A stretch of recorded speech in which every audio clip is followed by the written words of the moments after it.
Hello, and welcome back to Survivor LU Afterparty. I have a very special guest with me today, the self-proclaimed main character of season two. The guy's been dominating all the screen time, Mr. CK Tacky. How are you, CK?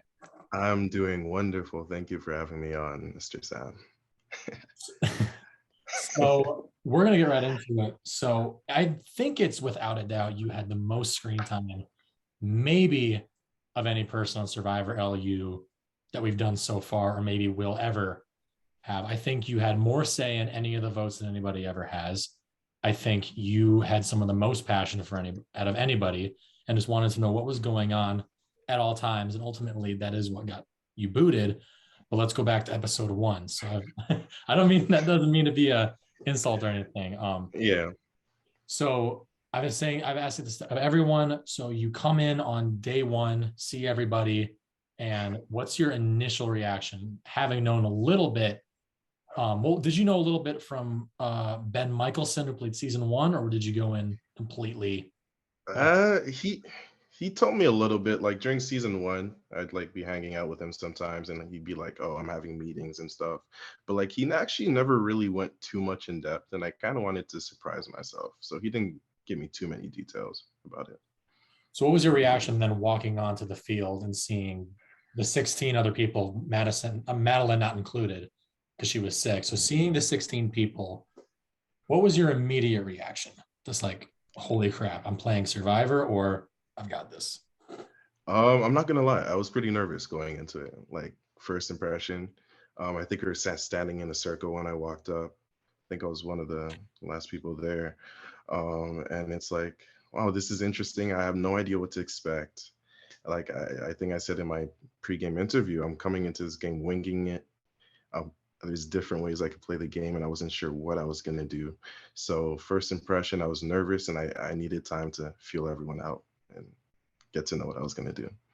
So, So I don't know if you know this, but you were originally on the Maasai tribe, and due to a cast member dropping out, you were placed on the Kalahari tribe to make room for this new cast member. And how do you feel you would have played differently being on the Maasai tribe? Let's say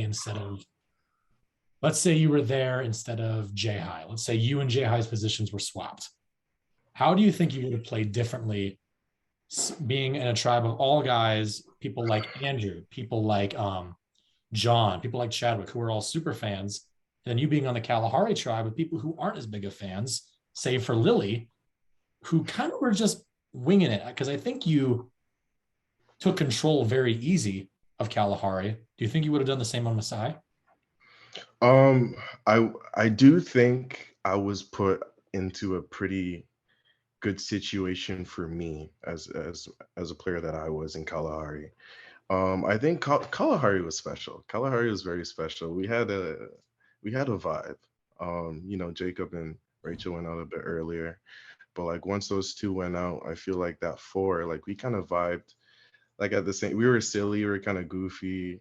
We kind of just vibed with each other well. So I think I fit into that slot well. And then also, um, I was in a position where I was able to get them to trust me and kind of just trust me to kind of lead them and do what we had to do to get far.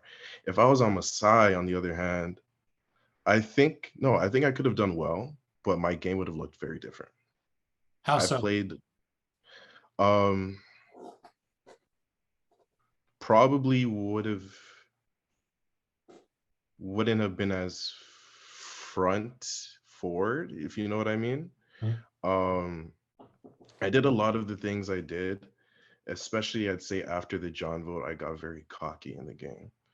Um and I was able to do that because like for example, Hallie, like me and Hallie, like I feel like it could have been shown more, but like me and Hallie were like super close. Yeah.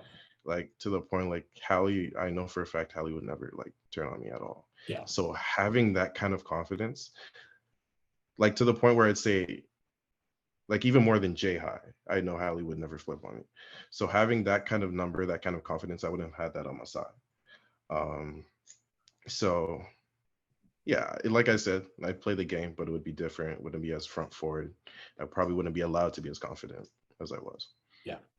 and you bring up that point of not showing your relationship with Hallie as much. And I agree with you. You and Hallie were, I think, more inseparable than people know. Because I think in the edit that we ended up showing, it was kind of you and Idris, but that wasn't really like you and Hallie. And like, I'll say this, the first cut of the first episode is like an hour, 30 minutes, hour, 45 minutes long. Wow. We had to cut a lot of stuff. And yeah, I don't think people really, I tried to show as much as possible the relationship between you and Hallie. And I mean, I think it was pretty clear, and it'll be touched on in the future how Hallie is affected by you going home. But yeah, I would have been really interesting to see you and John go head to head, because we kind of wanted him gone already. But seeing you and John in the same tribe, I think from one would have been fascinating. Yeah, So that would have been interesting.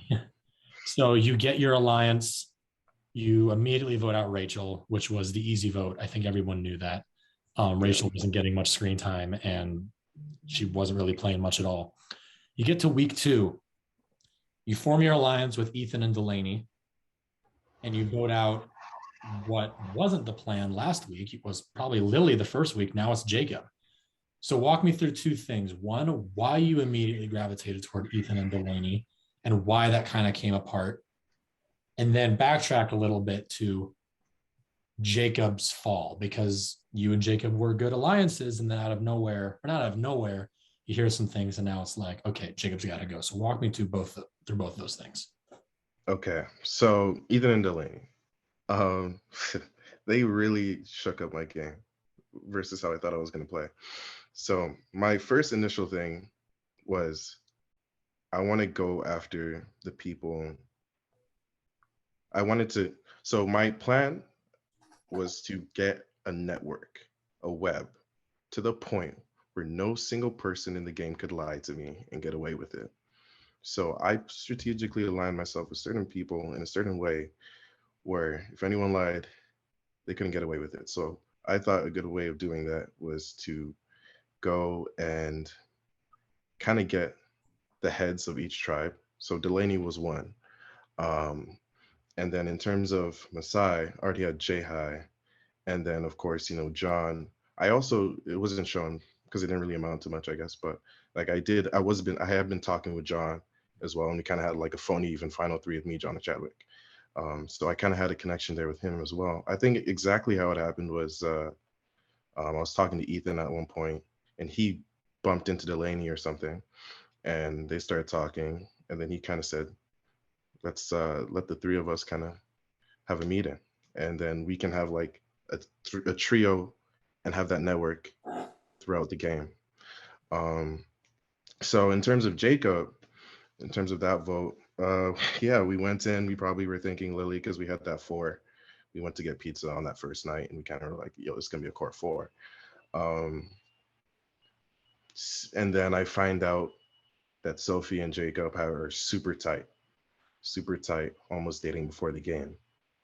And I kind of keep trying to allude at it throughout the week and try to get him to reveal it. He never does, over and over again. And then kind of lies start building up with him. He starts lying more and more to me. And like the few things that he did tell me that would have been like trustworthy, like the clue or whatever, like all those things he told to other people as well. You know what I mean? So there was nothing really like solidifying that I was like his really close person. And it was a tough vote for me. Jacob's vote was actually surprisingly really tough for me. And I literally was calling people. I didn't think I'd get I thought I'd be super stone cold into this game, but I actually wasn't at all. And I called Jay High before the vote and he like reassures me. He's like, just trust your gut, do what you want to do. And I called Delaney and she's kind of like egging me on. Yeah, you have to do this. You have to get out Jacob. And I'm just like, my allies are pushing me to do it or giving me the reconfirmation to do it. Yeah. And I just solidified it and went with it. So. Yeah. And you keep touching on the not showing certain edits. And I like, it pains me as much as anyone to let certain footage go. So the relationship between you, Chadwick, and John, that's a whole nother what if story. What if you, Chadwick, and John made it farther? Imagine. Like, I think that what makes Survivor LU fascinating, and specifically Survivor LU fascinating, is that because there's now cross tribal alliances, there's a possibility for so much. Mhm. So had Chadwick and John stayed aligned and become a power trio, that would have ended up more than you and Delaney and Ethan. And it's all full of what ifs. And I think you were part of the most what ifs because, like you said, you had a web. And for a while, you had that pretty successfully. I don't think anybody was able to hide anything from you. And that Mhm. truly, like, I give props to you because I haven't seen anybody play like that so far. And I don't think anyone ever can play like that. So we get to episode 3. You guys win immunity. Not much goes on, but you're still involved with the vote. You're still involved with push John to get out. You're talking to Jay High, get John out. Jay High orchestrates it with Ethan a little bit, and they have this whole 2-2-2 split.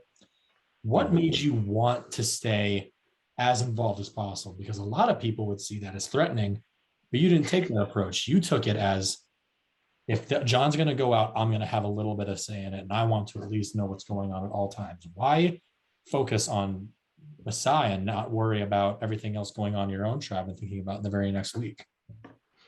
It was kind of circumstance. I mean, first 2 votes, I'm going to tribal. Um, John was something I was trying to whip up from week 1, because this is so like as week 1 comes, Jay High keep comes to me and we're talking. We talked for hours week 1, and I saying, know but there's hours of footage of it. yeah, it's hours, and he would talk. And at the start of this game, week 1, Jay High was in love with John. He kept talking so highly of John, so much, so much, so much. And I go back home, I do my confessional. I'm just like, no, this guy is too, he likes John way too much. I can't have this. Jay is supposed to be my guy. So right off from week 1, I'm like, uh, John is gonna be a problem for me, and I'm gonna have to start doing some stuff to get John out.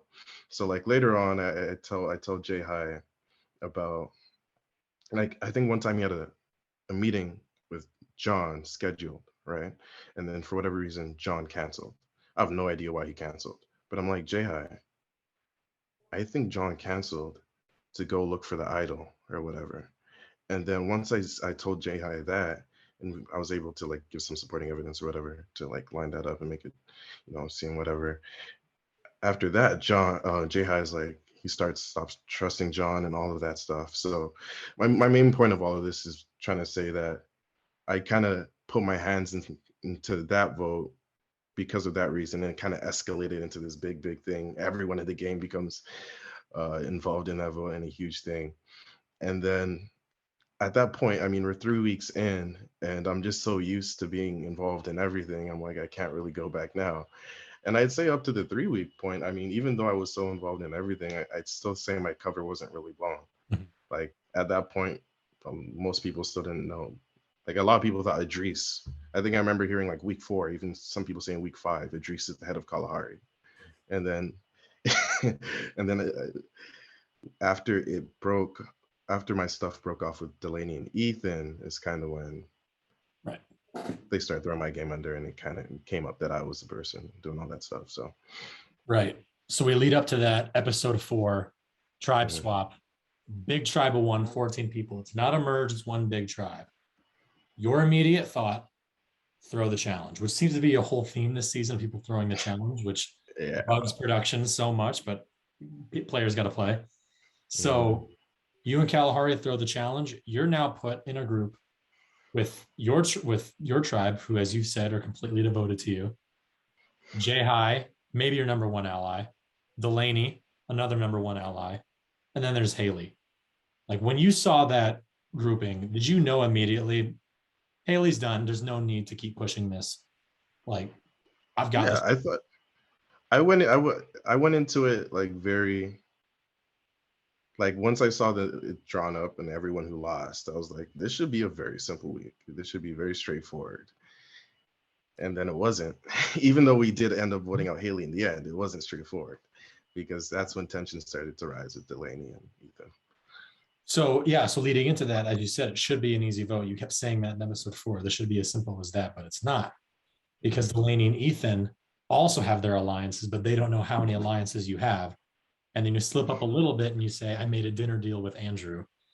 which it's just so random. It's just so random.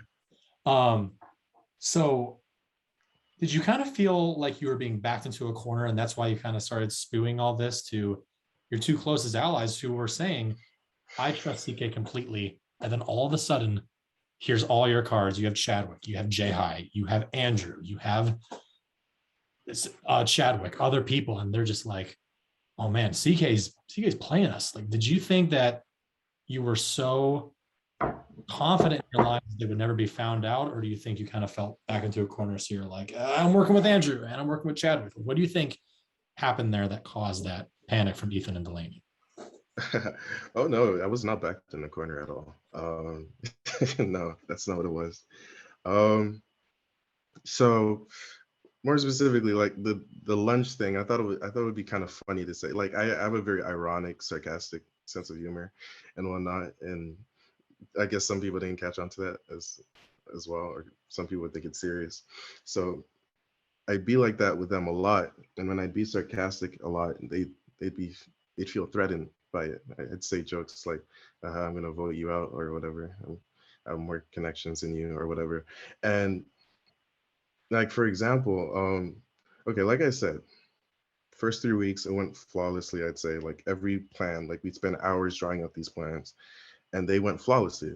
So John vote happens, everything goes flawlessly, and I'm like, these people can't compete with me. Like this game's like easy. Like this is too easy. So I literally go in my head and I start getting so cocky, and I literally kind of start playing like it's stupid in hindsight, but like I don't care. Like I can kind of say these things and whatnot. And then another aspect of it as well was I was really getting close to Delaney and Ethan. Yeah. Um, like I was really, yeah, I really started to like them, like to the point where it's like almost like caring about them more than the game.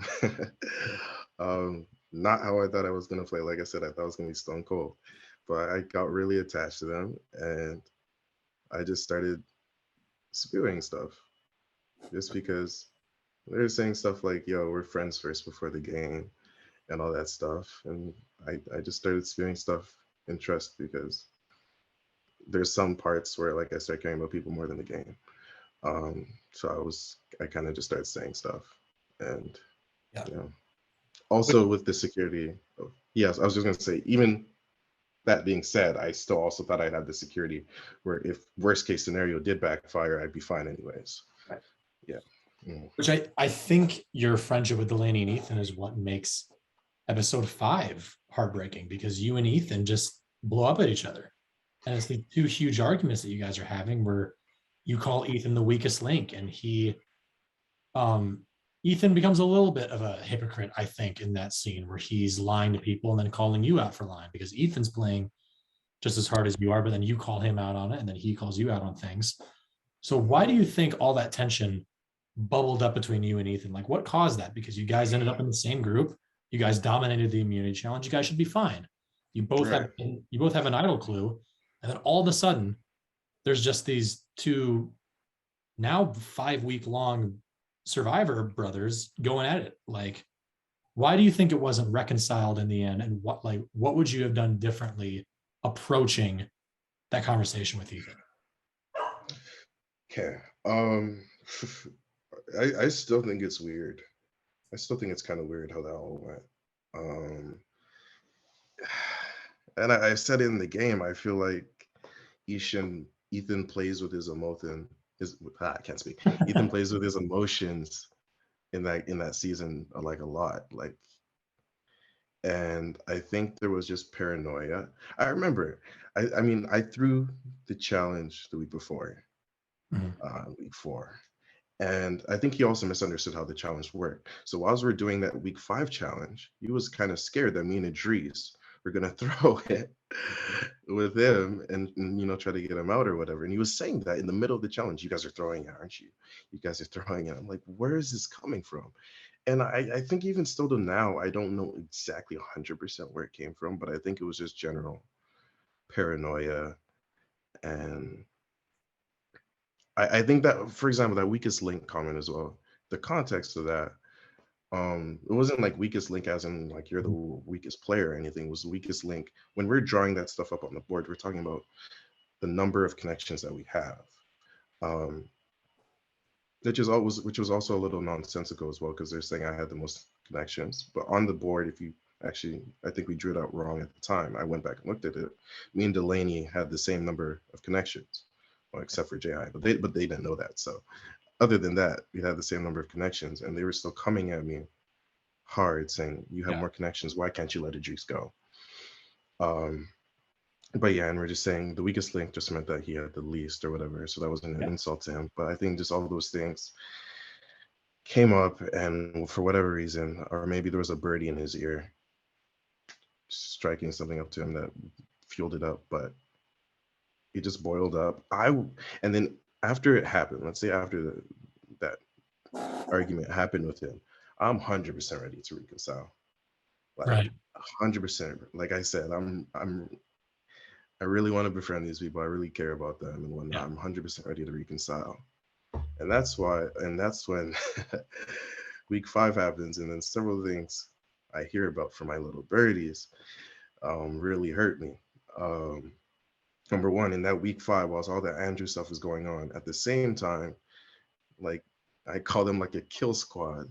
Ethan's kill squad was being developed to take me out, which was Victoria, Austin, Ethan Delaney, Jay High, and that's 5.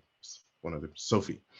And they were meeting, and they put Jay High in that group. So like literally as they're meeting to take me out, Jay High's telling me everything. And I'm like, oh, okay, they're having a 6 meeting talking about getting me out or trying to weaken my members or whatever. And I'm like, okay, well, I'm still trying to give them the benefit of the doubt. Maybe there's something. So I think the next day or the 2 days after, I meet with Delaney.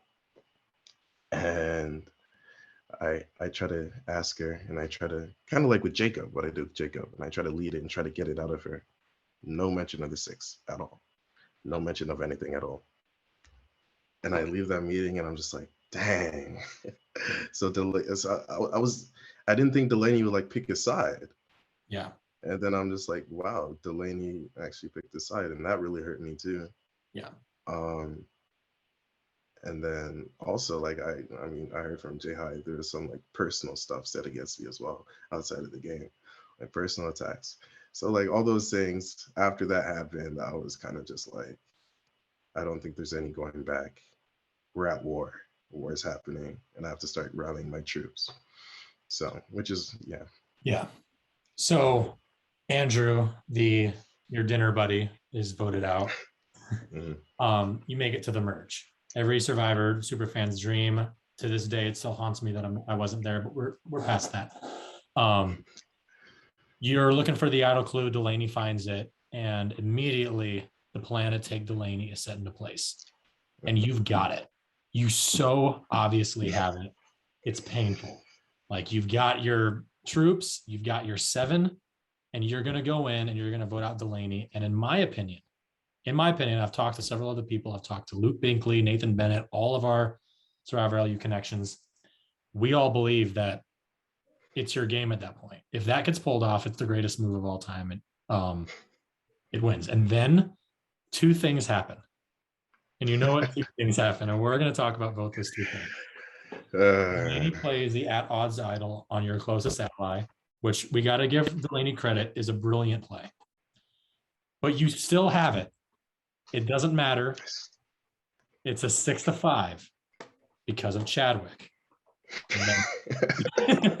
And then during the live tribal, you're talking to your alliance, but you still make sure to walk over and talk to Chadwick because Chadwick's been away all week and you played it well. You weren't bothering him. You're making sure he's still with you.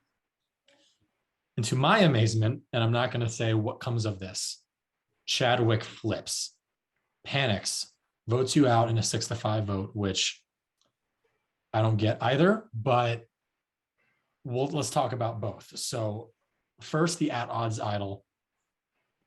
Did you already, so you kind of said during the live travel, you feel as though there's 2 idols. Delaney has one, Victoria has one, or Ethan has one, or Sophie has one. Mm-hmm. Why did you believe there were 2 idols, and once Delaney played her at odds idol, what immediately sprung you into action? Because you still kind of have the numbers, but what made you panic a little bit? Well, I mean, like I said, I have so much information in my head in this game, so much. And so for better or for worse, like sometimes I look back and I think maybe I think one of my undoings was I literally had too much information. Sometimes literally knowing everything uh, could have been my downfall. Like even like it's possible that like even if I didn't know about the six, um, and then I didn't start making moves, maybe they wouldn't have like followed through with it, and maybe they would have just taken out one of my allies and kind of left it at that, and then we rekindle. But I knew, and then I started making moves back. So in terms of the idol, I mean, I immediately my head's always gone back to well, Jacob's idol. I believe it was David's voice. Yeah. Pardon? Yeah, yeah. Yeah, you're thinking like, where is this thing? Where is this idol? This idol has never been found. So I said, I've always thought, and through my head the entire game, um, that idol either went home with Jacob that night, or his closest ally, Sophie, would have it. So in my head, I'm thinking either he went, there's a 50-50 chance either he went home with it or he gave it to Sophie before he went home. So in my head, I'm still scared. Like in fact, in the moment, like one of the main issues I have with that vote, and I was not confident, even going in with 7-5, is because I think that Jacob Idol or Sophie Idol could still be there and they could still try to utilize it. So that was like super trippy to me, and that was kind of the main focus that I was trying to maneuver in during that live tribal when everything was going crazy. That was really scary for me because yeah, let's say we have the numbers, whether it was 7 before Hallie went out or 6. If we all put it on the wrong person and they play that second idol, I'm in trouble. And that's when I was telling Chadwick over there, big risk, big reward. And Lily kind of made me calm down for a little bit. I was going kind of Lily really brought me down to earth. I appreciate that. And then I went to him and I'm just like, we got to go through with it. And I wonder if maybe the wording was bad when I said that to Chadwick, because maybe it was like I wasn't that confident in it, right, or whatever. But so speaking of Chadwick, you said in your exit, you said in your exit interview, you look over and you knew immediately Chadwick had flipped. Oh yeah. We're going to touch on that in episode 7. That is going to be addressed. Obviously, it's one of the biggest moments of the season. Mm-hmm.